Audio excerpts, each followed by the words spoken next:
The Defender and Redut armored vests have been in constant use in one form or another by Russia's FSB and special police forces for the past 20 years, the Defender being the primary body armor of FSB TSSN teams for 15 of those. While there have been many variants and subtle evolutions, the overall design of these vests has remained the same.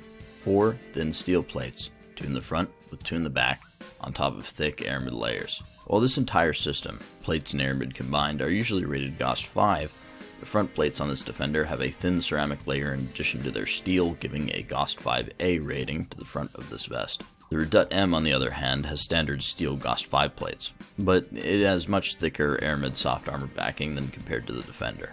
What this basically means is that both of these vests should be capable of stopping most .30 caliber rifle rounds. Though both vests show obvious signs of over-engineering with their abundance of extra aramid, especially with the neck and crotch protectors. They're clearly there to protect against spall from initial impacts from the thin steel plates. The thin steel plates themselves are surrounded by built-in aramid fiber to reduce spalling. These hard plates are actually not enough to stop bullets, but are instead designed to slow impacting rounds down enough for the aramid layers behind the plates to capture the bullets. Because of this layout, the vests are quite heavy compared to modern plate carriers, with the Defender weighing 22 pounds. Before we get into testing these vests, a quick word from my sponsor, Commando Store. Commando Store had a huge part to play in these armor tests, providing money for the armor, the slow motion camera, and affording various logistics to this project in order to meet my vision of conducting a proper test. I can't thank them enough. Commando Store sells interesting military surplus and supply items of all kinds. Check them out and consider purchasing something, as they basically funded this video. I'd also like to thank the armor testing expert Buffman Range. Buffman provided most of the specialty armor-piercing ammunition used in this test. Check the link to his channel in the description and the pinned comment. We will start by shooting the Defender's GOST 5A front with the US Army's new M80A1 round. The round is a hardened steel-tipped 7.62 by 51mm bullet.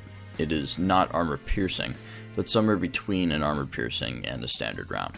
It will be fired from a 21-inch FAL barrel from a distance of approximately 15 feet.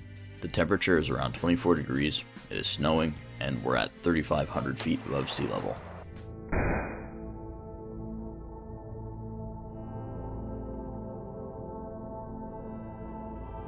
The slow motion reveals some extreme concerns.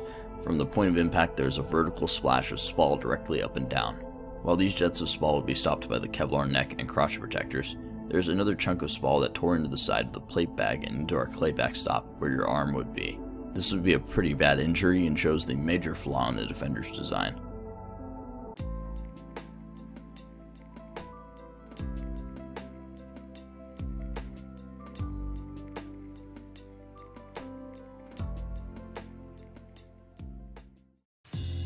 While there are slightly newer iterations of the Defender with more anti-spall aramid embedded in their plates, I doubt that this issue could have been escaped entirely. Bullet fragments like these are the inevitable price to pay if you end up using steel in your armored design.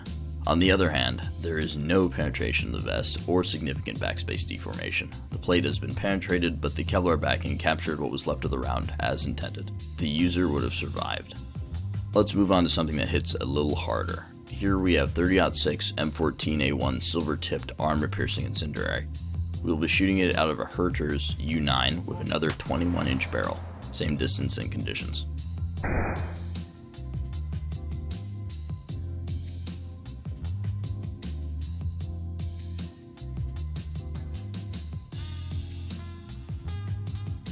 Quite the little explosion, but there wasn't any spalling this time or penetration, and no significant burning of the vest either, not that we were expecting any. The backspace deformation on this impact is also not significant. The results here are virtually identical to the previous hits, with the exception of a sulfuric smell. The round went through the hard plates, only to be stopped by the Kevlar backing, as the design intends. Now that the front has been somewhat compromised, let's switch to the rear side of the vest. Remember that the rear is only rated for GOST 5 and not 5A. We will be hitting this first with standard 30-06 M2 AP. This round has a much larger core than the API and is probably our most effective penetrator short of tungsten ammo. The Defender itself is only rated for mild steel 54R LPS, so this is pushing it a little.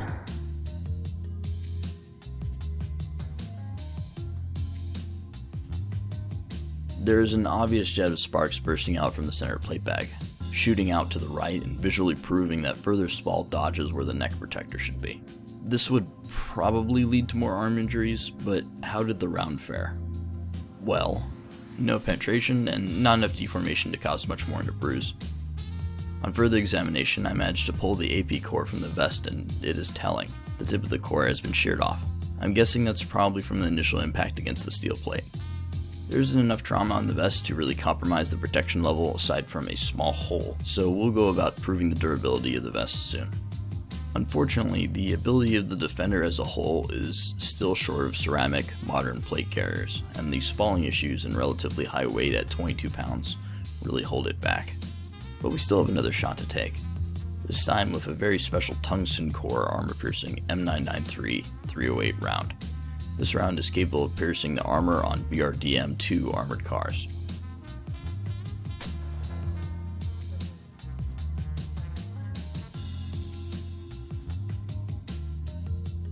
The Defender is no match. The whole composite system was penetrated as well as the clay backstop. But what about that durability thought? Well, we still have to test the Redut-M vest, so I thought to see if I could wear down the metal plates and their aramid coatings enough to cause additional spalling or even a penetration.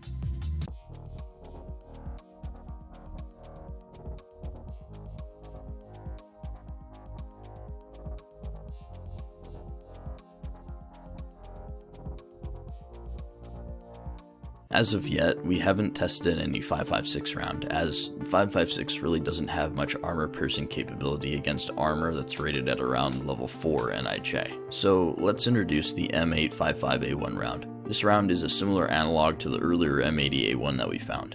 We put 9 of these rounds into the Redut's top plate to see if we could weaken the system at all. After the third shot to the same area, the aramid on the plate itself weakens enough to start creating spall. Even though the fragments are quite small, much of the spalling misses the neck protector and shoots off to the sides where your arm might be.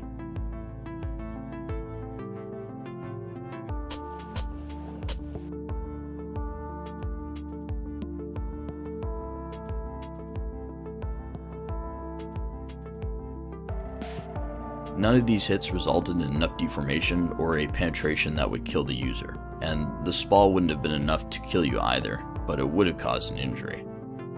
Not wanting to waste any more of our special 5.56, we switched to P80 308 armor piercing ammo.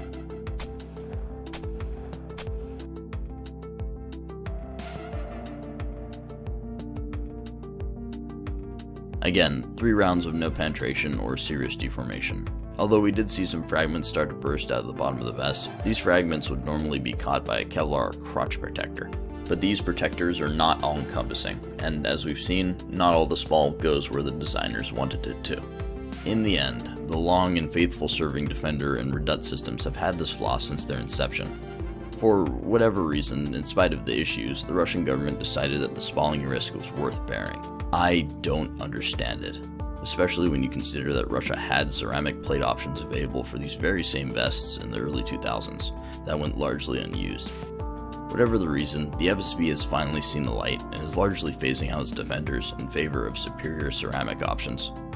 I've conducted a few tests on one of these modern top-of-the-line Russian ceramic plates, as well as a plethora of other vests. So if you want to see those videos, please subscribe as they will be uploaded soon.